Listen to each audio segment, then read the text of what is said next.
Welcome everyone, and thank you for joining us today in this webinar called What's Next in Regenerative Initiatives for Fashion. Throughout this session, we want to explore some of the initiatives that different stakeholders in the fashion industry are taking to restore and enrich the soils, clean water bodies and the air, and help ecosystems become more resilient. The Ellen MacArthur Foundation designated the regeneration of natural systems as the third principle of the circular economy. Moreover, Cradle to Cradle Certified also acknowledges this by strengthening its third core value, which is Celebrate Diversity, in the new version 4 of its standard. Over the years, society has worked towards making agriculture and farming more intensive and industrialized, and this has resulted in soil degradation, water pollution, low material quality, and lower animal welfare standards. It is estimated that throughout last century, more than 50% of topsoil from all farmlands was lost. And in 2015, the UN Food and Agriculture Organization calculated that we only had 60 years of harvests left. So regeneration is becoming key in the transformation of the fashion industry. And every day, more brands, manufacturers, and raw material suppliers start engaging with these practices. But what does regeneration mean when applied to fashion? How can fashion companies contribute to having a positive impact on the environment and the society?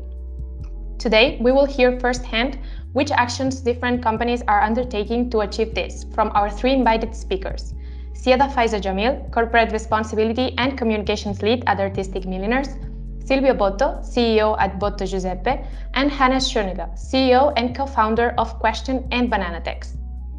Please feel free to write any questions that might come up during the session in the comments box, and we will dedicate a few minutes at the end of the webinar to address them. So let's get started. Our first speaker today is Faiza Jamil. Welcome, Faiza. Faiza is the Corporate Responsibility and Communications Lead at Artistic Millionaires, a Pakistani denim manufacturer with long history in collaborating with NGOs like WWF and working towards the empowerment of working women, among others. More recently, they started working also with local farmers to increase cultivation of organic and regenerative cotton for their products. Amir is not your ordinary farmer. He has decided to grow the rarest form of cotton on the planet, representing less than 1% of the world's crop. It's GOTS certified 100% organic cotton. Lacking synthetic pesticides and fertilizers, organic cotton is much better on our skin than any other cotton. पहले तो चलो ये खाद वगैरह का माल को डालते थे ज़मीन में, वो माल खाता था, फिर उसका असर पड़ता था, माल बीमार हो जाता, बच्चे बीमार। अभी जो है इसमें बेहतरीन है, दूध भी जानवर ज़्यादा देता है। ये 5 चीज़ जो जंगली पौधे हैं उनका स्प्रे बनाते हैं।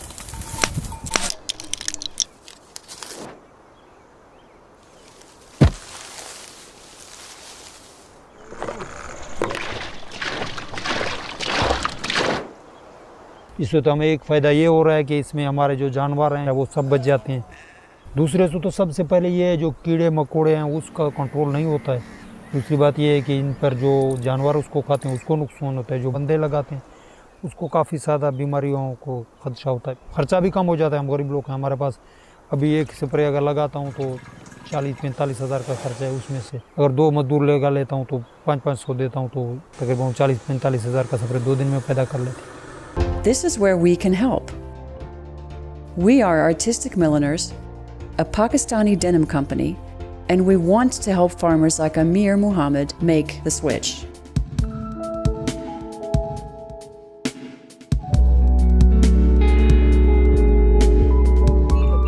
We understand and we think that organic cotton is the future.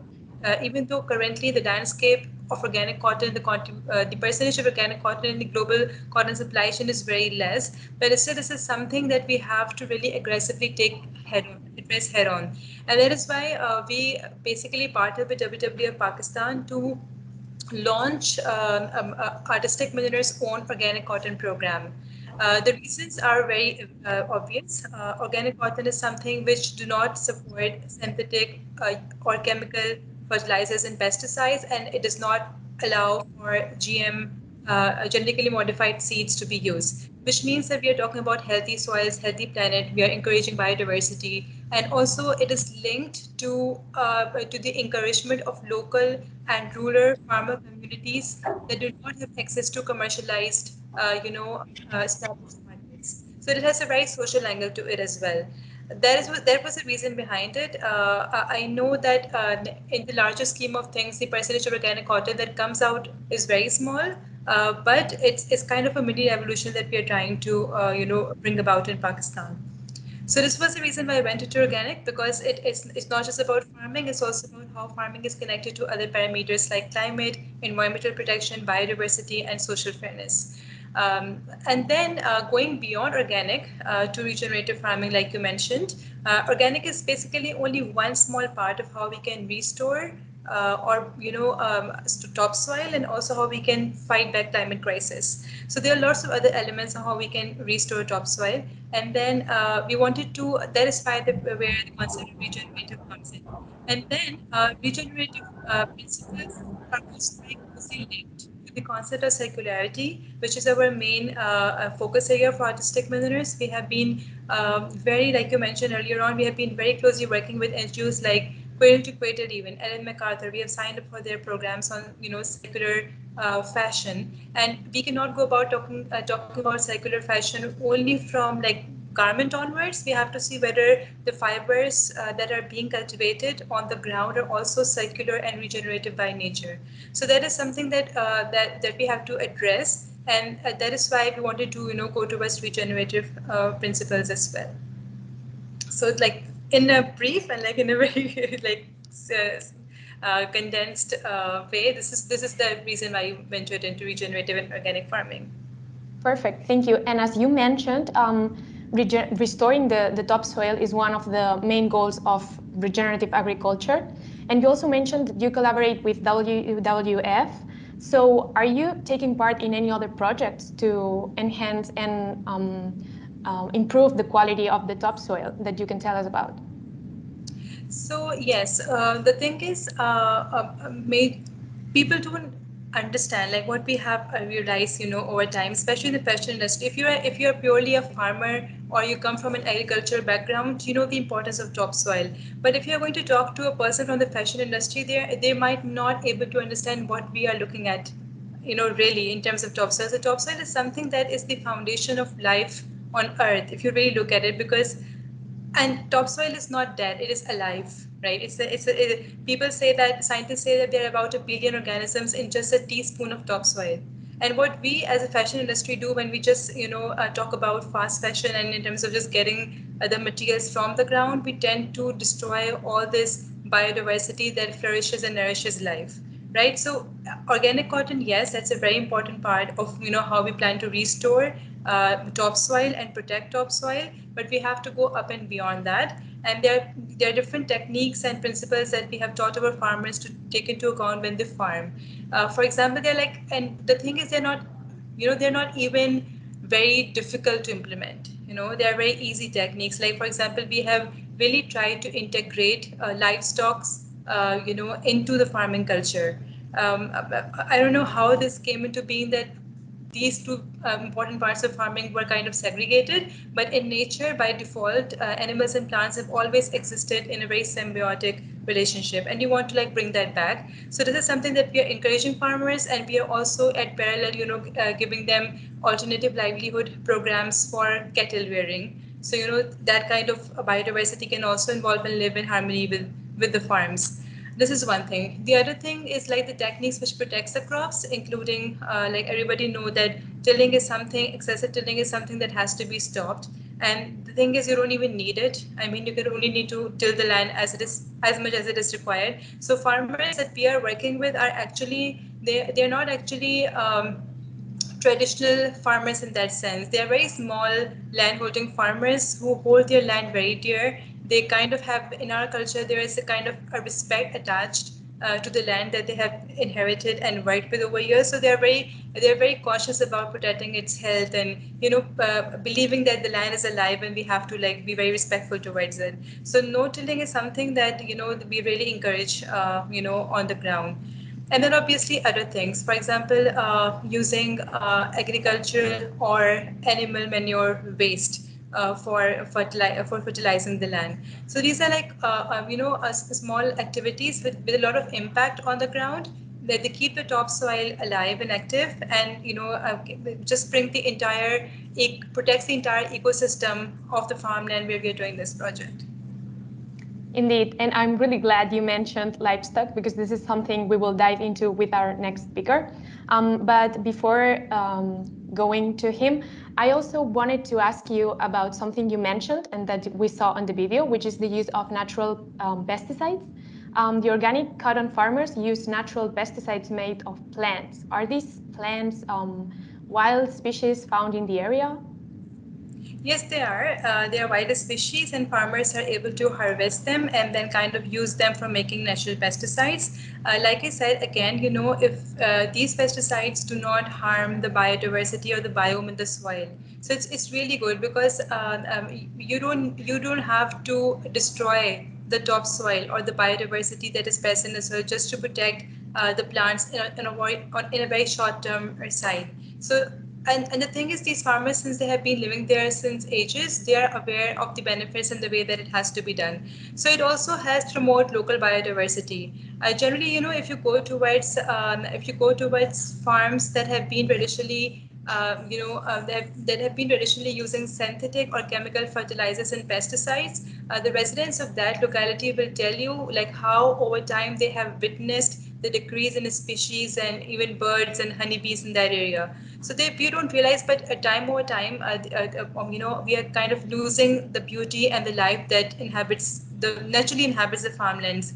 And so now what we are trying to do is that we don't want to bring anything synthetic in the entire culture that is in Kolu, Balochistan, where our project is, and we want to encourage farmers to make use of these natural, insecticides that are present there. So it's all a part of a very organic culture. And interestingly, I would also like to mention that in Pakistan, where we are doing our organic cotton project, which we have termed Millionaire Organic, is basically now being designed by the government of Balochistan as the Organic Valley of Pakistan, which means every element that goes into that particular region has to be organic in nature.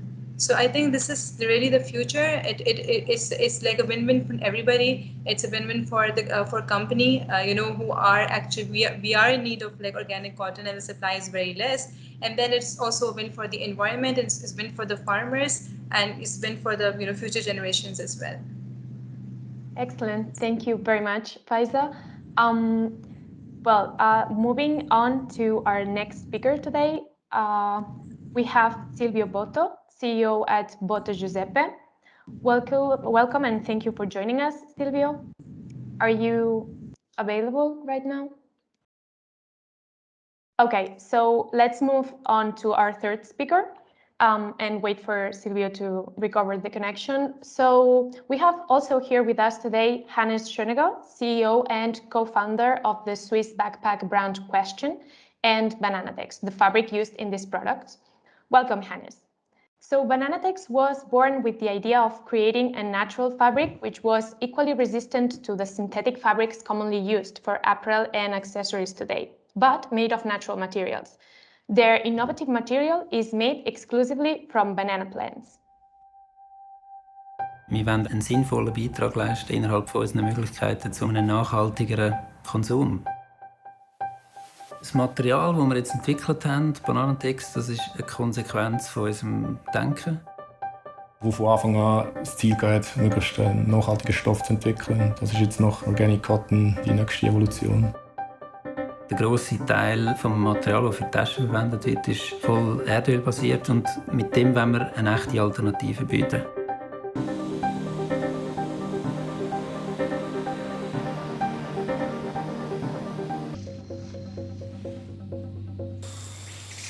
Musa textilis, that's the scientific name of the abaca. They are the same family with the banana. It's just banana is producing fruits and abaca is producing abaca fibers.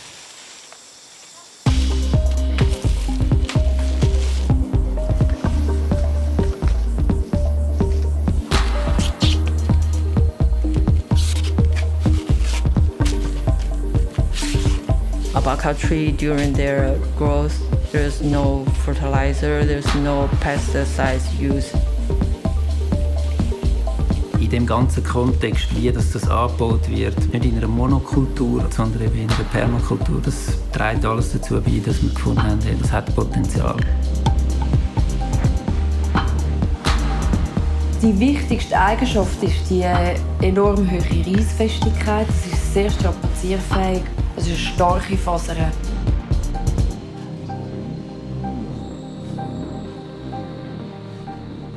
Innovative materials in fashion keep appearing more frequently. Let's learn more about how these alternative materials can have positive impacts on the environment and the society. Thank you for joining us, Hannes. So Bananatex is made from fibers cultivated in Philippines.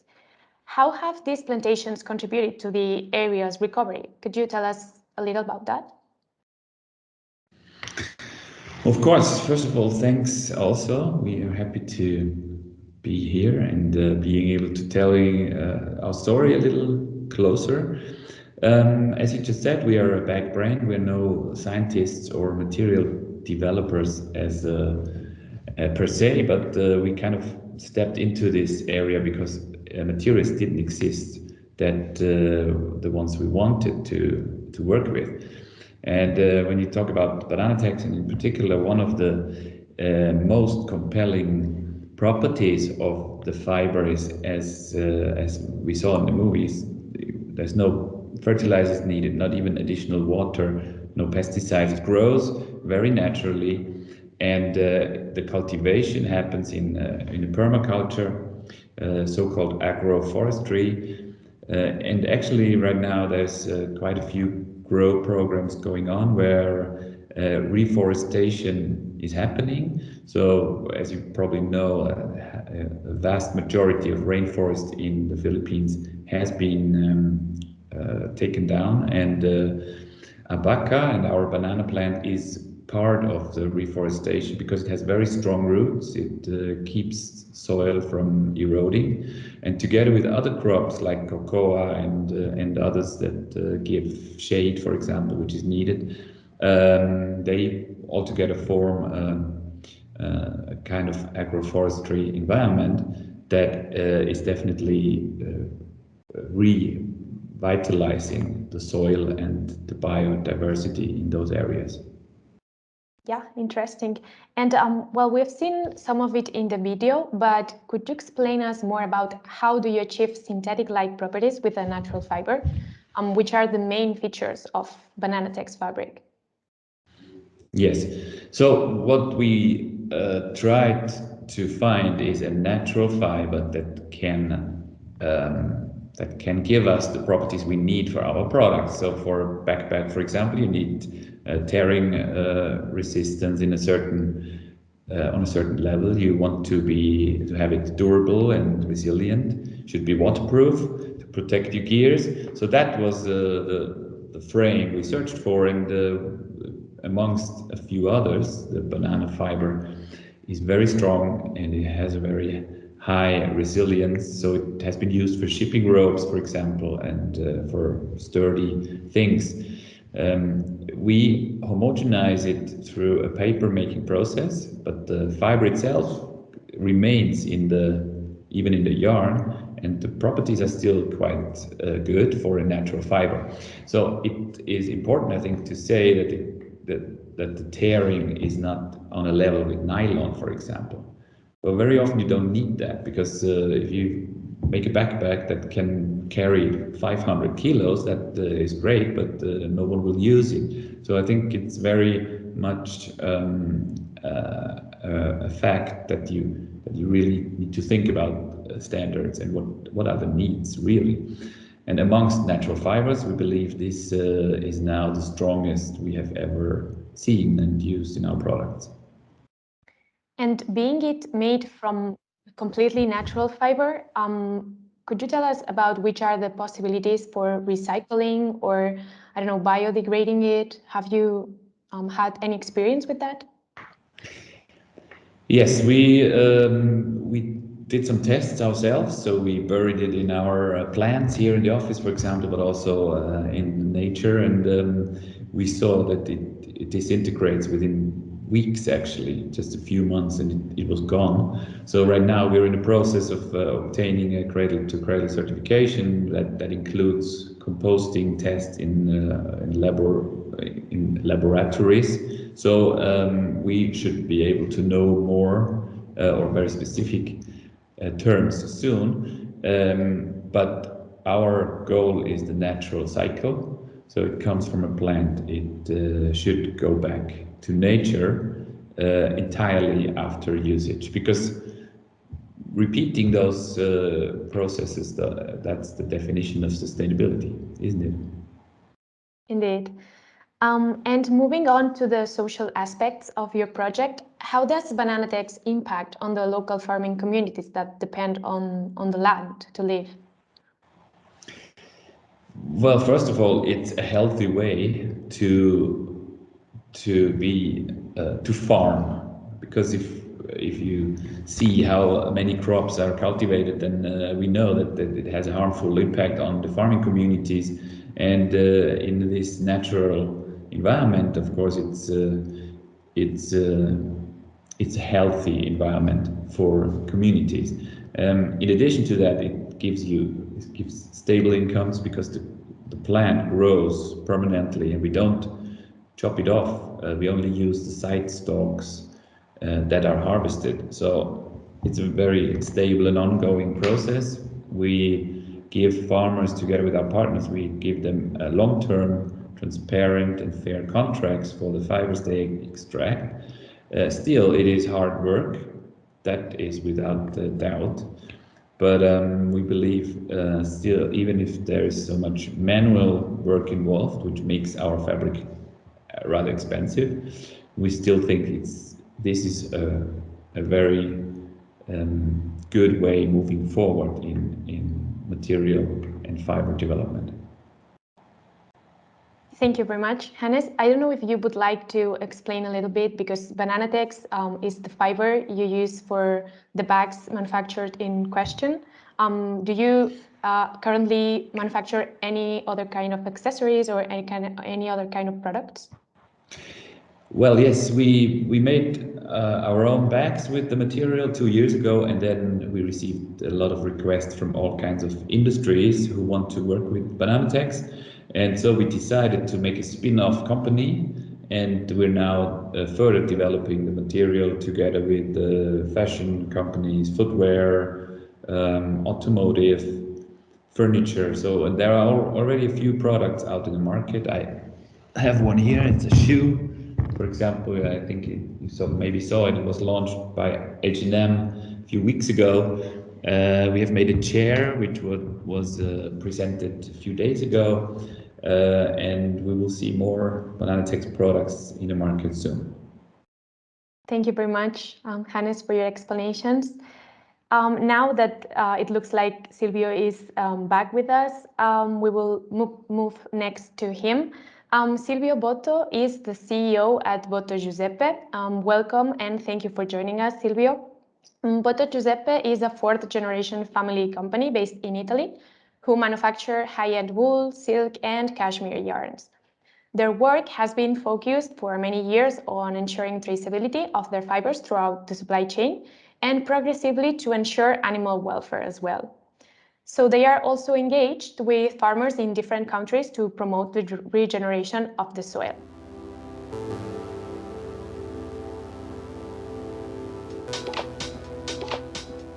Fondamentalmente perché la sostenibilità oggi non è più una scelta ma un dovere da parte di tutte le aziende.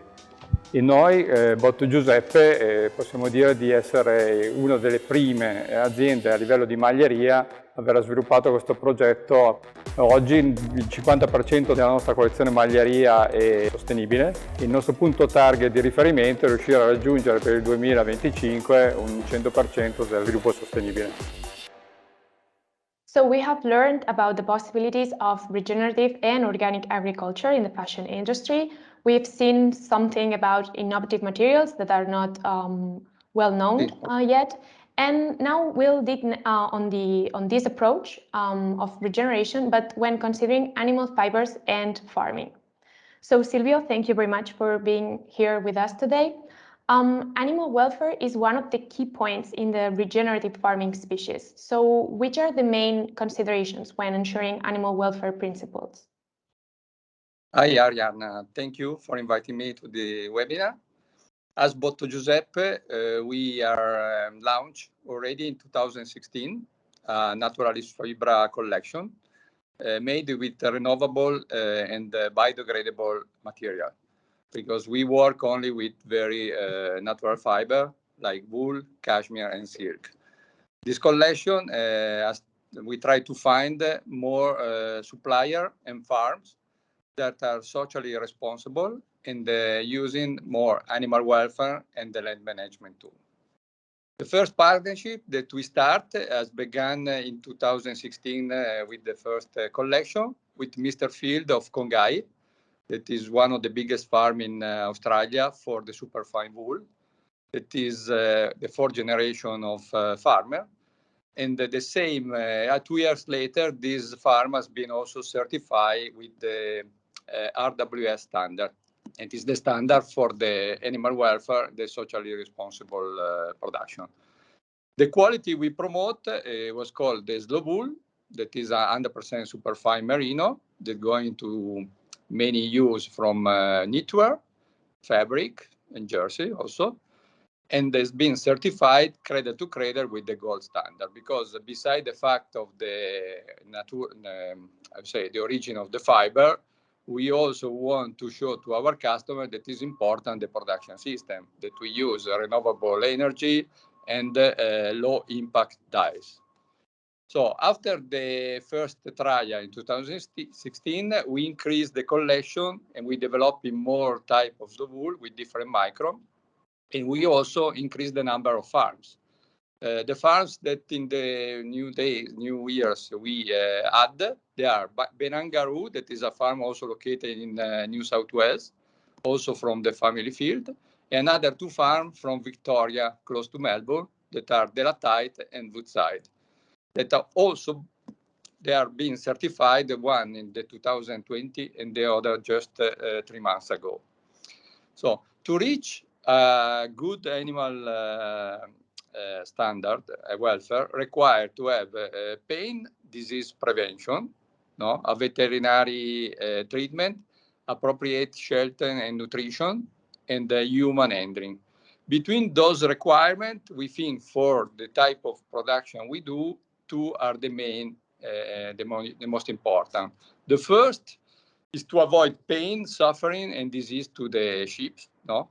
In Australia, as you know, there is a long controversy from many years ago that was created also by PETA and the animal people in against the mulesing practice. As you know, the mulesing practice is the practice where the part of the back of the sheep is cut, of course, sometimes without anesthesia, so the sheep can suffer a lot of pain. And this is made in order to avoid that the fly strike deposit these eggs on the sheep, creating an infection that can kill the sheep. Without this treatment in the past, we were expecting that at least 3 million sheep could die every year. So this was important for this. Today, the farm we are working with, they are more sustainable, because instead to do this mulesing, they do a mulesing-free practice that is putting a spray on the sheep after the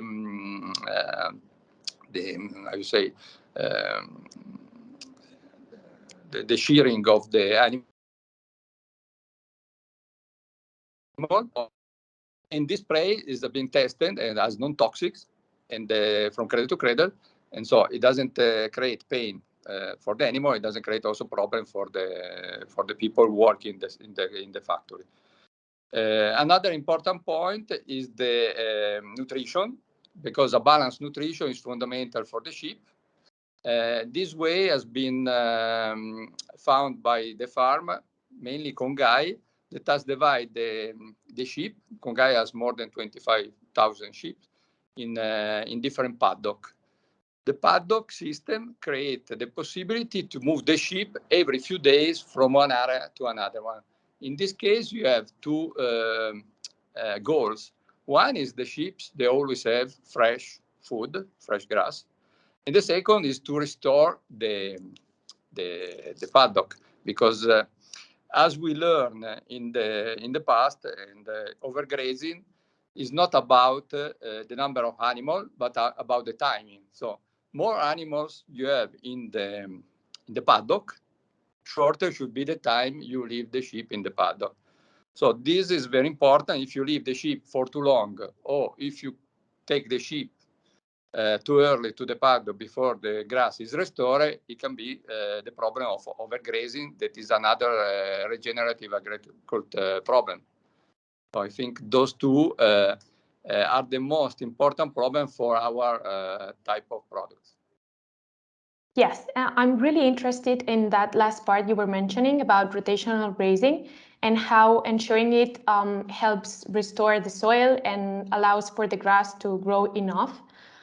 Could you tell us more about how animal welfare can impact the soil?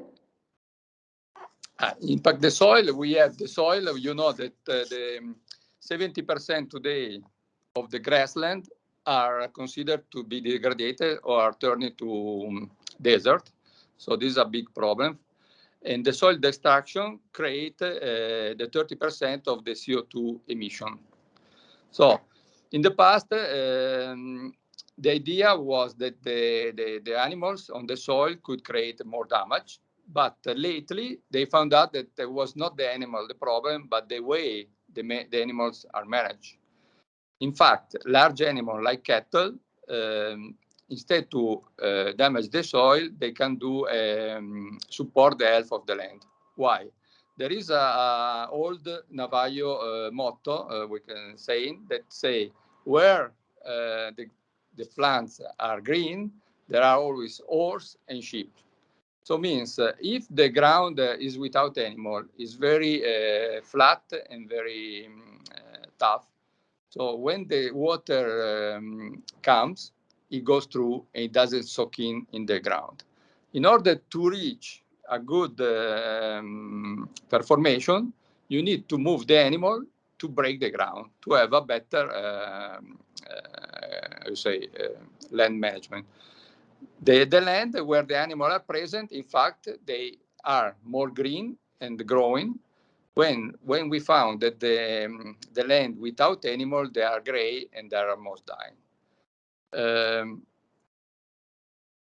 In fact, as we learn already, there is a famous biologist, it's called Savory, that say that it's not important the number of animals, but the time.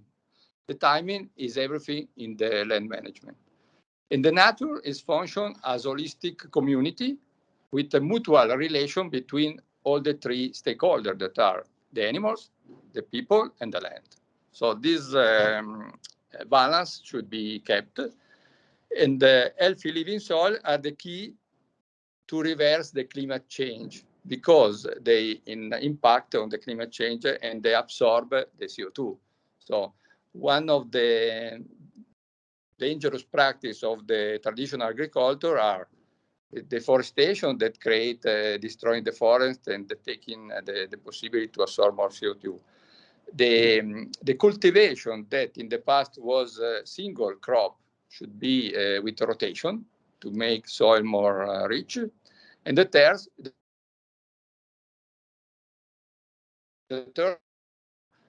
there is a balance between the number of animals and the land to get a perfect balance of the grass. Thank you. We can see with your comments and your explanations that it's also really linked to what Faiza was explaining before and related to that mutualistic relationship that you were saying and that Faiza was mentioning also in the beginning. So it's kind of an overall picture of all the environment and the relationships. And Silvio, one last question. Could you tell us more about the positive impact of ensuring animal welfare in the quality of the end product? Are these materials that you obtain different from the regularly farmed ones? But we can say that today, many important brands are focusing on the material they use, much than before. Before we talk about origin, maybe the mulesing-free was the main request. Today, they go to the single farm. Animal welfare, land management, and ethical conditions are very important. It's for the reason that Botto Giuseppe has started to collect and to find a partnership with many different farms. We talk about the one we just mentioned before, creating a pool of farm and buying every year from the same farm, creating a relation between all the stakeholders. So we believe that sustainability is impossible to reach without transparency, because transparency is fundamental for our job, for our work. We did this not only with the wool that we did in the past with a single farm, but from a few years we reached agreement also with a producer of cashmere in Alashan area. Alashan area is an area in north of China where the best quality of cashmere is coming from. The conditions of this area are very tough because they're going from 40-degree weather hot in the summer to minus 40 in the winter. But the fleece, we can say, the micron of those goats, they are the best in the world. And this supplier just got in May the certification for the good cashmere standard. That is similar to what is responsible for standard for the wool. Is considering the animal welfare, land management, and the ethical condition. Also, we have to remember that sustainability and transparency are not just marketing point or a trend, but is a lifestyle where all the stakeholders, we talk about, as I said before, our supplier, the farmers, the producer of material, the producer of the fabric of the yarn, and our customer brand have to work together. So, as you know, today, a vast majority of clothing business are still not really responsible. And the fashion industry is not really, is one of the more damaging industry for the planet.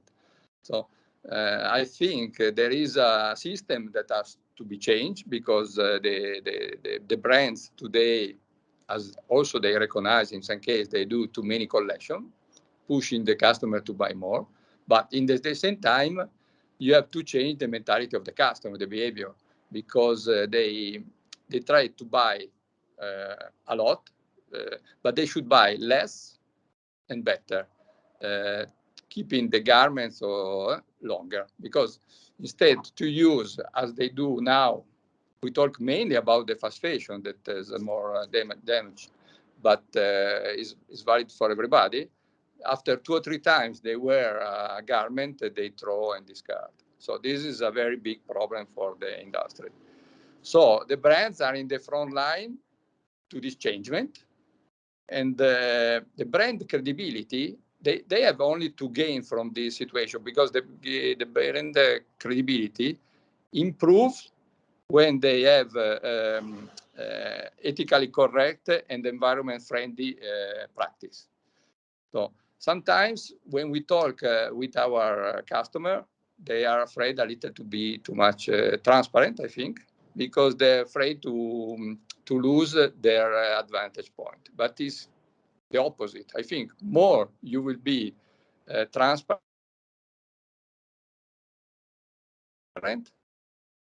the quality that are socially responsible, better you will have not only your product, but also the result financial. We talk about the company. So they are connected, those 2 points. Thank you very much for your kind explanation. I think you are correct that it's also the consumer's responsibility to request for or to ask for more responsibly sourced materials. I will stick to that quote that you said that I really liked, buy less but buy better. Okay, thank you. Wrapping up, today we have learned more about organic and regenerative cotton crops, their environmental and social impacts, the importance of animal welfare as a key practice in regenerating the soils, and which are the different benefits of using not so traditionally well-known fibers. So now we have a few minutes left to look at the questions in the comment box. I believe we have some. We have one question from Julia Cobos, who says, who works at Intextes in Barcelona, and that she's really interested, I think, in Silvio's explanation. She asks how, though. Julia, can you explain which is your specific question? What would you like to know more about? In the meantime, we have a question from Maria Colantoni, who says, do regenerative practices affect productivity? Maybe, Faiza, you can answer us this question if you'd like. Yes, sure. So it's a two-sided question, because if we talk about organic and regenerative practices and you're trying to move the farm from the conventional BT cotton to the organic cotton, the first few seasons might give you low yields, right? Because that's because the transition is happening and the soil has been accustomed to synthetic, farm inputs and BT cotton. But over a period of time, what we have observed is that the yields are equally good. So in the long term, the yields are more better because the soil gets into its own natural health, and then it's able to perform better. So in short term, you might face a little bit of dip in productivity, but if you look at long term, then the yields are not less. Excellent, thank you. Okay, I think we have cleared now Julia's question. It was referring to a previous question, which says, how do you measure the positive impact on soil, water, or society somehow? And this is a question for all of us. So Julia was also interested in knowing how you do that. Hannes, would you like to address this question first?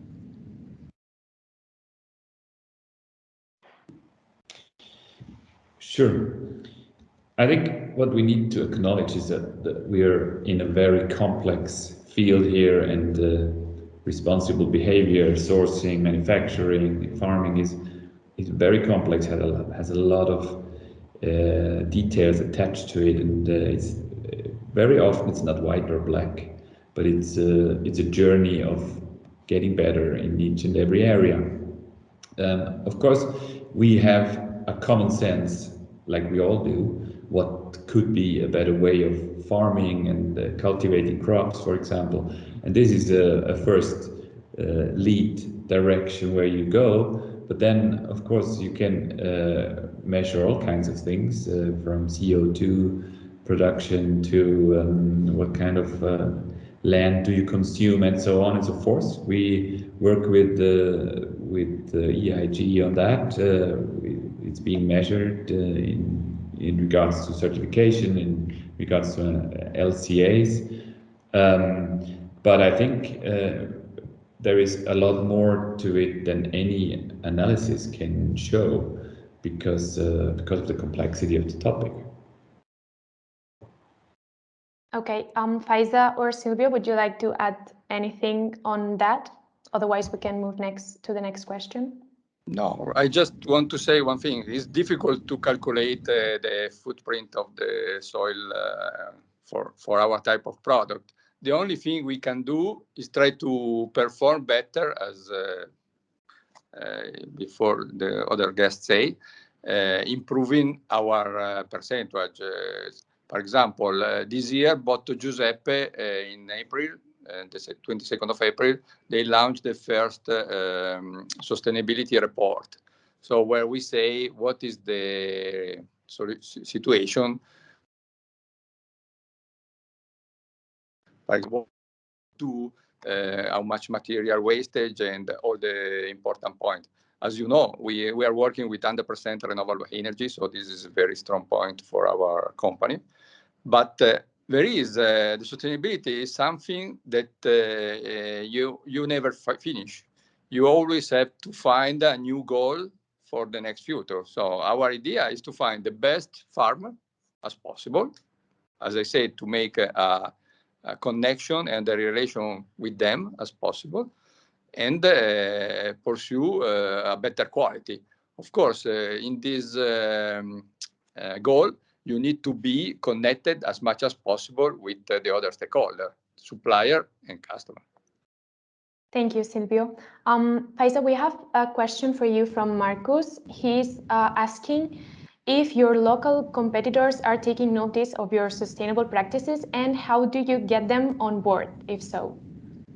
Okay, I'm going to answer this question, but before that, I wanted to chip into the earlier question regarding measurements. I think it's a very important question because unless we don't start measuring the parameters, we are just like we don't know where we are and we are headed towards. And now that you know the entire context of environmental sustainability is based on science-based targets and how much the world needs, I think we really need to go quantitative, as a next step. So most of the companies, even including ourselves, we have started like best practices and techniques like regenerative farming. But at some point, we have to start putting in numbers to track and measure the progress. So some of the indicators are challenging, like my colleagues mentioned about soil health and soil improvement quality. There are certain scientific ways to evaluate it, including, for example, there are indicators like what is the yield of the soil or what is the water retention that is there. So you can like take that into account.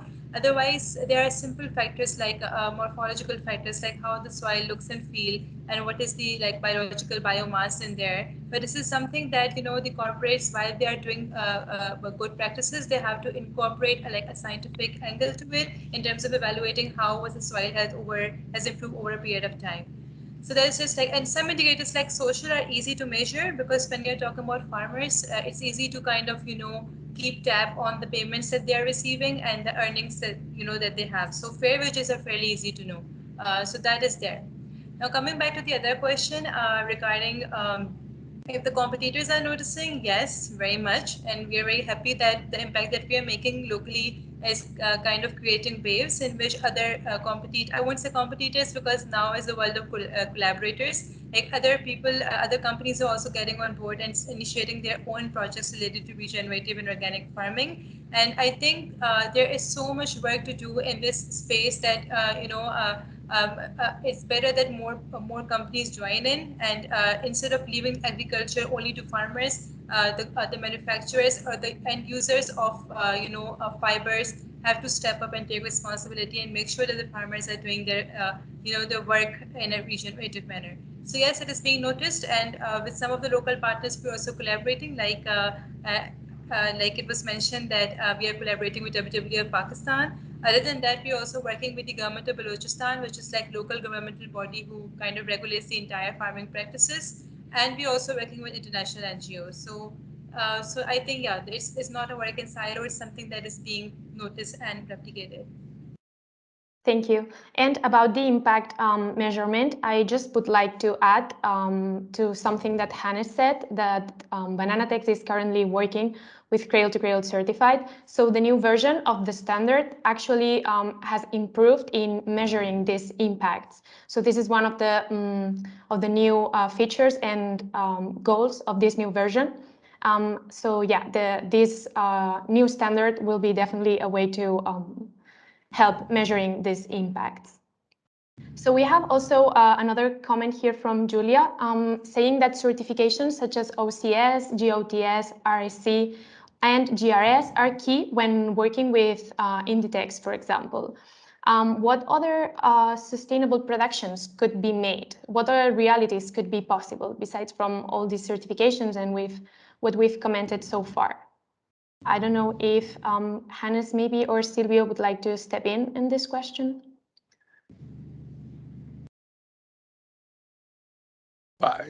Just we try to make the sustainability as tailor-made to our company, to our the fact that we have all the production and supply chain, starting from the combing the greasy wool or the cashmere that we receive in our production in Italy, in Biella, spinning mill, dyeing mill, weaving mill, finishing, and everything, I think is already an important point that, for example, for Inditex, the Inditex do their certification visiting the company, because we work with them every year. They check and they give some advice on your production if something is working or is not. The other certification are important. For example, RWS today is a little bit for the wool. the most symbolic, because a lot of customers, they need RWS certification. Besides the fact that RWS transaction certificates are very complicated and to receive and costly, time and money, but they are very important.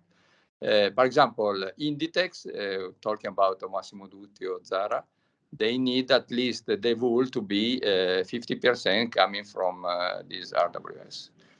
Or they can use other certification. We are less important because for us, we do some recycle wastage production through some GRS woolen yarn in the cashmere.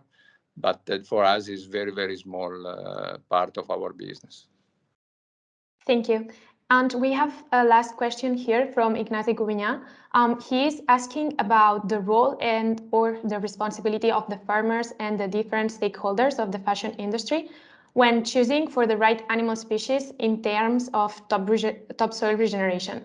He's asking about animal species, but I think this can be also applied to choosing the right crops in plant-based fibers. So this is maybe a question for all of you, indeed. He's setting an example, saying that, for example, to regenerate pastures, if it makes sense to combine sheep and goats, for example, to avoid topsoil depletion. So I think this can also be applied to agriculture.